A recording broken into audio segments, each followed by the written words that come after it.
ಇತ್ತೀಚಿನ ದಿನಗಳಲ್ಲಿ ಪ್ರತಿ ಅಗತ್ಯಕ್ಕೂ ಲ್ಯಾಪ್ಟಾಪ್ ಅನಿವಾರ್ಯವಾಗಿದೆ. ವೈಯಕ್ತಿಕ ಮತ್ತು ವೃತ್ತಿಪರ ಕೆಲಸಗಳಿಗಾಗಿ ಅನೇಕ ಜನರು ಇದನ್ನು ಬಳಸುವುದು ಸಾಮಾನ್ಯವಾಗಿದೆ. ಆದರೆ ಹೆಚ್ಚಿನ ಜನರು ಮಾಡುವ ಒಂದು ದೊಡ್ಡ ತಪ್ಪು ಎಂದರೆ ಲ್ಯಾಪ್ಟಾಪ್ಗಳನ್ನು ತಮ್ಮ ಮಡಿಲಲ್ಲಿಟ್ಟುಕೊಂಡು ಕೆಲಸ ಮಾಡೋದು.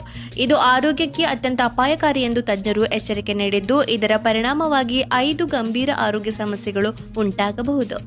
ಉದಾಹರಣೆಗೆ, ಲ್ಯಾಪ್ಟಾಪ್ಗಳನ್ನು ಮಡಿಲಲ್ಲಿಟ್ಟುಕೊಂಡಾಗ ಅವುಗಳಿಂದ ಹೊರಸೂಸುವ ಶಾಖ ಮತ್ತು ಎಲೆಕ್ಟ್ರೋಮ್ಯಾಗ್ನೆಟಿಕ್ ಫ್ರೀಕ್ವೆನ್ಸಿ ವಿಕಿರಣವು ನಿಧಾನವಾಗಿ ಆರೋಗ್ಯದ ಮೇಲೆ ಪರಿಣಾಮ ಬೀರುತ್ತದೆ.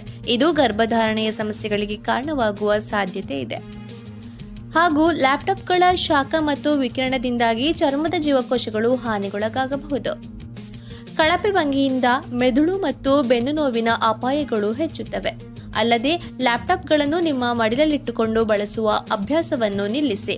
ಅದರ ಬದಲಿಗೆ ಆರೋಗ್ಯಕರ ಮತ್ತು ಸುರಕ್ಷಿತ ಕೆಲಸದ ವಾತಾವರಣಕ್ಕಾಗಿ ಡೆಸ್ಕ್ ಅಥವಾ ಸ್ಟ್ಯಾಂಡ್ ಕೂಲಿಂಗ್ ಪ್ಯಾಡ್ಗಳನ್ನು ಬಳಸುವುದು ವಿವೇಚನಾಯುಕ್ತ ನಿರ್ಧಾರವಾಗಿರುತ್ತೆ.